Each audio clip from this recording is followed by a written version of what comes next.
Hello viewers. Okay, apologies for starting this vlog this way. I had a bit of technical challenges. So my name is Cynthia. I'm a YouTuber currently based in Nigeria. Um, hoping to move to Canada very soon.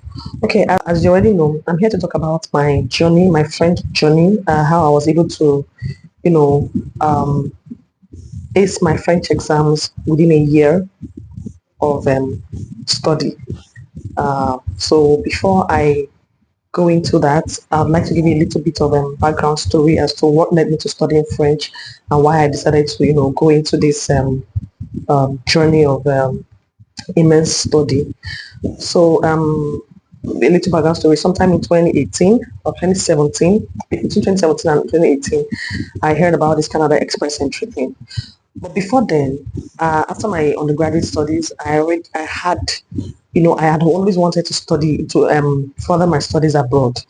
And then sometime in 2013, 2014, I began applying to schools, and I was applying for the NDDC scholarships. I was trying to look for scholarship because, I couldn't afford to study abroad on my own. So I decided to, look for options, scholarship options, full scholarship, of course. So I applied for the Commonwealth, NDDC scholarship, a whole lot of scholarships, PTDF, I think. I can't remember right now. But I knew I was venturing into a lot of scholarships because, I really wanted to further my studies. My goal then was to finish up my master's before I even get married, right? But, well, it didn't go as planned. And when I couldn't, I kept applying. Then I got a job in the bank. And when I started working in the bank, I also applied twice, 2 years. I mean, like my first year in the bank, I wrote the exam. The second year in the bank, I wrote the exam. It was in the second year that I gave up, then I got married, and then I started, I now heard about the express entry program. So in 2017, 2018, I spoke to a senior colleague of mine then. We discussed about it because I belong to so many groups then on WhatsApp, the groups that talk about, in fact, I've still belong to that group today because there they shared a lot of resources on how to go about it. That's where they talk about evaluating your credentials, but then they were evaluating WAEC. I think you would go and buy a scratch card, you would do some, I can't even remember right now, but at that time the scores were very low and I was still below my 30s. I was in my 20s, and um, I I realized then that the score was quite low. Just thought to do my masters and so that it could help me with more points because then the scores were going up and I wanted to do my masters. So while waiting while I was trying to do, I was also okay, I was doing my masters. Okay, I would just decide to give it a pause so that we could save up some funds, gather some funds so that when we've gotten our funds to a certain level, we could decide to start the program. So 2018 I started my masters and rounded up in 2020. In 2020 I in 2020 I got my master's, right. That was when COVID came, and everything was. I wasn't even at that point. I was no longer interested in the Canada. I wasn't. My mind. I wasn't really interested in the Canada Express Entry program. I had paused, and I was heavy at that time, and I didn't see myself being able to prepare for the Express Entry program, and I was heavily pregnant, and so many things at the same time. So, 2020, I think everything was on lockdown, right? So I gave birth, and then 2021, 2022, I took in again, and I gave birth in 2023.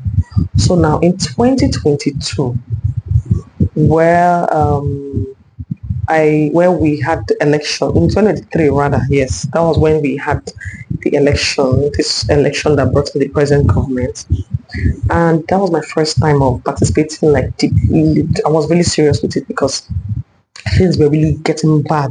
I mean, and we could all see that, if we make the wrong choice, it's gonna get worse for everyone. So I was really heavy at that time, and I was passionate about the election. I was really into it, and so I even went to vote because I was in my heavy mode. I went to cast my votes, and I followed up to the end. And then when the results came out, we all, majority of us were disappointed, of course, and that was when I took it upon myself to start the process again. And of course, I've been on the side watching the news, some of the Canadian news, because I had some subscriptions and I was looking at the whole thing, like, what's going on in Canada and the IRCC, the news and all that. So I was watching and seeing the scores when they say, oh, look at the score. And so that year, I made up my mind to go and write my IELTS. In fact, I didn't even do my research.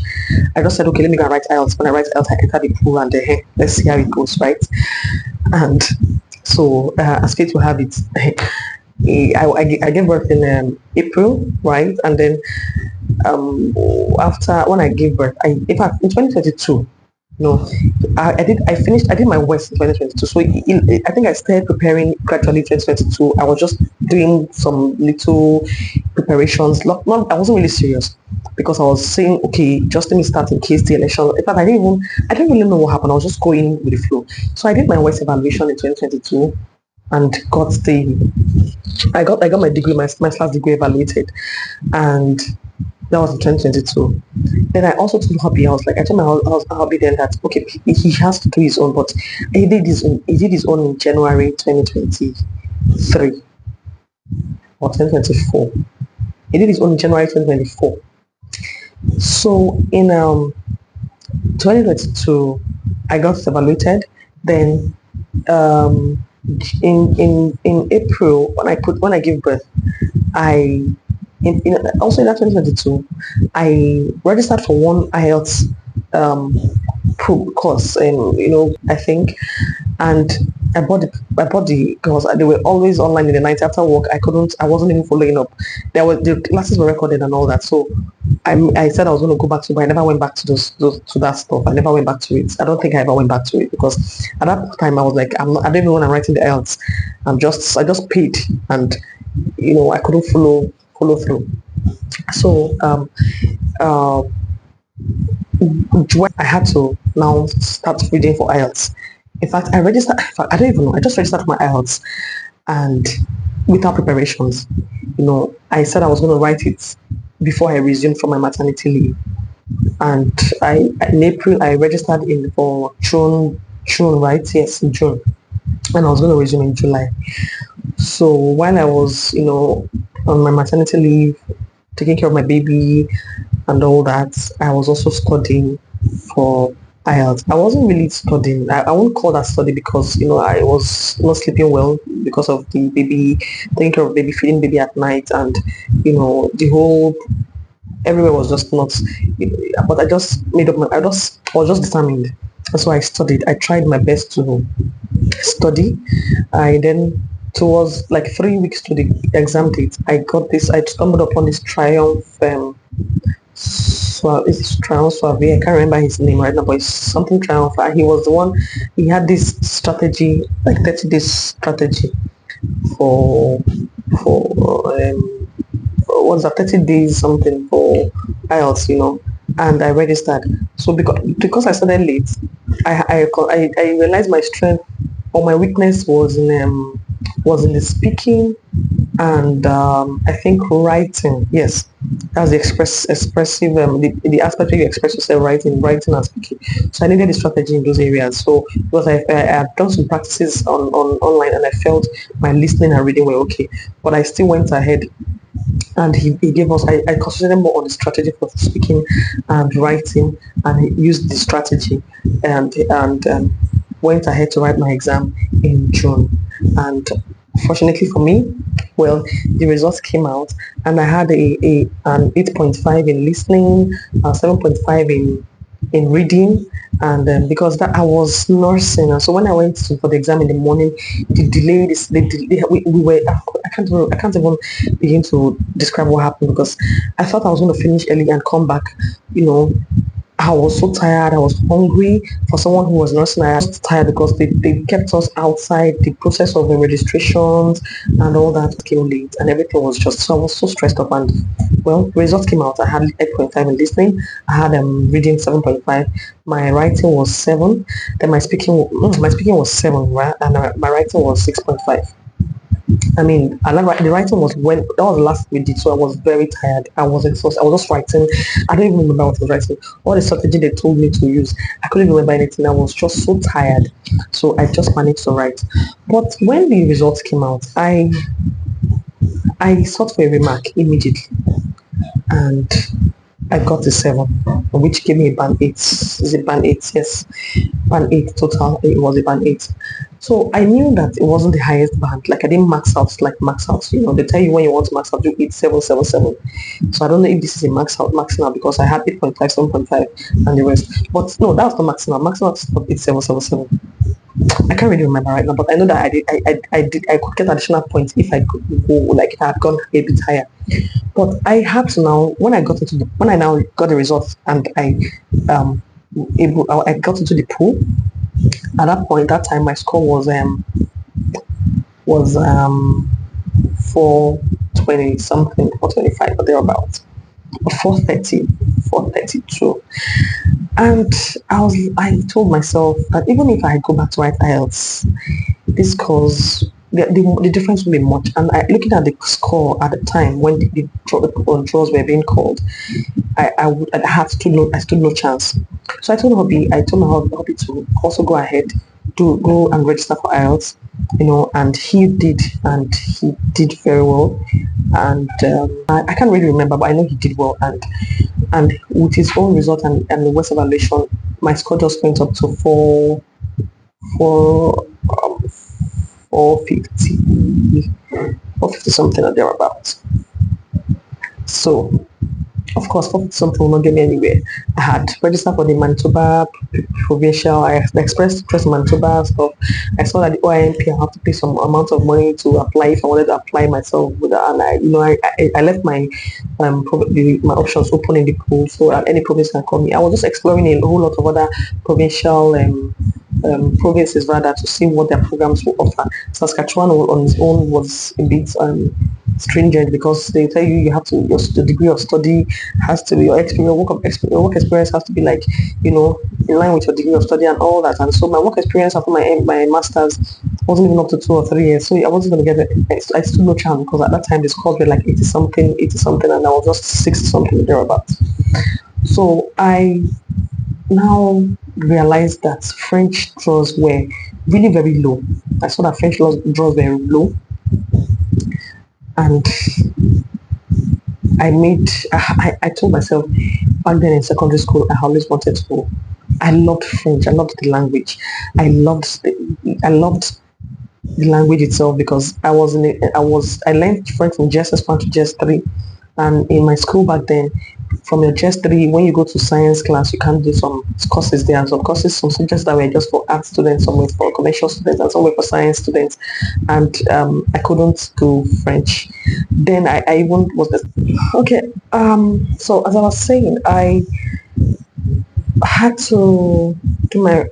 In fact, that was when I just told myself that this French thing would. I have to start. I mean, just I went to YouTube and I went to no I went online and I started trying to ask to find out how long it took for people who who wrote French, or who used French to up their scores, to like raise their scores, because then I wasn't even really interested in French draws. I saw that the scores were a little bit above 500, and I tried to do a simulation and saw that if I did French and I got a certain band, my score would be above 500. So my aim then wasn't even the French draw. My aim was just to get just the general draws, to give me that edge, to just increase my points for the general draws, which didn't turn out the way I planned, but it was even a good step in the right direction because the draws, I eventually got my ITA via French draw. So I had to go on YouTube, start my research. I mean, I'm somebody who likes to do. I like to go and research before I start something. I like to check the pros and cons of whatever it is I want to do. I go online, I watch a lot of videos, hear people's opinions, compare and make my decision. So I went all in. I went to YouTube, Googled, I checked checking so many on Nairaland, people that studied. I saw some people that studied the course in 8 months, 7 months, some people did 5 months, some people did a year, 2 years, some people wrote the exams. Just the way people write ahead then back then when people were writing IELTS 1, 2, 3, 4, 5 times, and I was like, Jesus, those were the things that even scared me initially when I was still doing my masters and everything. I was like, how will I write IELTS and I fail it first time, second time? Is this how hard the English language is? But when I read IELTS, I realized that everything is all about strategy. In fact, all these exams, it's just like WAEC.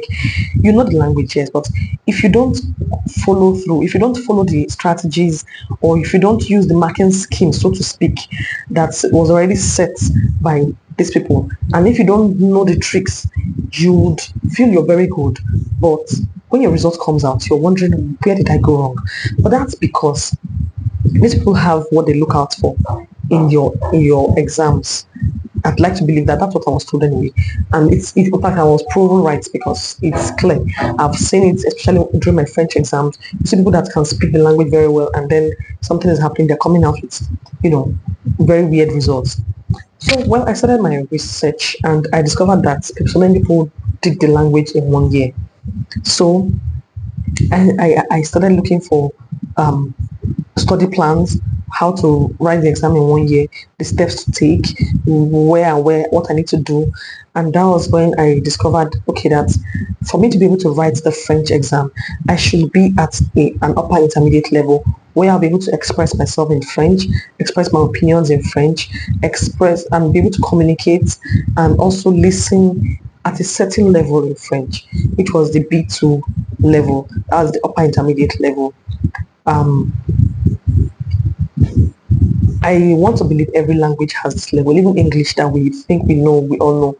There are professors in English, and I'm not a professor in English, so I can imagine what level a professor in English language would be. So I believe every language has this, levels. So for French, the plan the plan I drew, or the study plan I saw online, or I had to, because I had to watch so many YouTubers who were in Canada already and had studied French, and I saw that their study plan involved, you know um, every 2 months, like, because the French language is the levels are like A1, A2, B1, B2, C1, and C2. For the A1, A2, these are the beginner levels. The B1, B2 are the intermediate level, and the C1, C2 are the experience. Like, right? Yes, the experience. Still experience. I can't even remember again. But you needed to be on a very good B2 for you to be able to write this exam. So um, I had to set up myself, okay, let me do this in 1 year. I just set a target for myself. I was like, okay, I'll have to write this in 1 year and see where this leads me, because if I keep delaying, no point. My IELTS is just barely 1 month old or so. So I had 2 years before it to expire. So I immediately I started. I told myself August, September, A1, October, November, B1, A2, then, like that. And so I started watching some basics on YouTube, because YouTube was just very instrumental to my success in this journey, because every point in time when I don't even understand what my tutors or what I was learning in class, I would go to YouTube and see some tutors, some of the tutors on YouTube explain these things in the way that my tutors don't explain it. Like, if it just answers my questions all the time. So I go to YouTube whenever I'm lost. I go to some other sites, some sites where I, do my research as well. So I'll try as much as possible to mention some of the resources I used, and maybe write them down in the comment section, or just I'll put somewhere. Um, when I started, I had to call Alliance Française. Though my journey is a bit it's not straightforward, because it wasn't really I didn't really follow a path, but I'll probably do a video, is an alternate video on, if I were to start this friend journey afresh, how would I go, or how would I go about it? So I contacted the Alliance Française school, the French school, because I'm in Asaba. There was no French school here, and since I work 9 to 5, I needed something that I'll be able to do after work, and remotely because of the nature of my job. So I went to Alliance Française website. I contacted them, and they told me something about I have to wait till they're up to 4 or 8 or so if I could join the class. And I wasn't having that. I didn't want anything to draw me back. So at that time, I joined some groups on Telegram. I joined the TF Canada group, and then it was TEF that I knew. I was really keen on writing the TEF because at that time the said TEF was easy to write because the listening, especially the listening aspect, they repeat the listening twice for you. And I was like, okay, the language that I don't even know, that's not my language, I would need to listen twice for me to pass. So I was keen on the TEF. So I joined the Telegram group on TEF and was following everyone there. There's some nights, every night at 9 p.m. or 8:30 or 8 p.m. thereabout. There were always these free classes and some of the tutors that were trying to get students, to register with them. They will organize those classes and people will join, and they'll just give you some basics for beginner level. And that was where I got my first tutor, who I contacted, and he took me for A1 and A2 class. So I told him that I would probably have to slow down, like I won't be able to continue for the B1, B2 classes. And I also felt I needed to, read more, because then in the class he would always tell me to read, and I'll be like, in my head I'm like, what's reading? What am I reading? It was later on when I was going for the exam, I understood, or later on in the journey, that I understood what he meant by read and read, because this French language, you have to read, you have to explore, you have to I mean, you just have to immerse yourself in the language. And he was telling me, Cynthia, you have to read. And I said, yes, monsieur, I know, I'm reading. So my A1, A2 went fine, and I was really doing well. And coupled with my job and the fact that I had a baby, I had a very hyperactive toddler as well. So it wasn't really easy, but thank God for the resources, for the family, for the support system I had, my family, my C's, I had people around me that were helping me. So Click that smile, click that stop, stay a while. It's Alijaz daily lifestyle. I dial.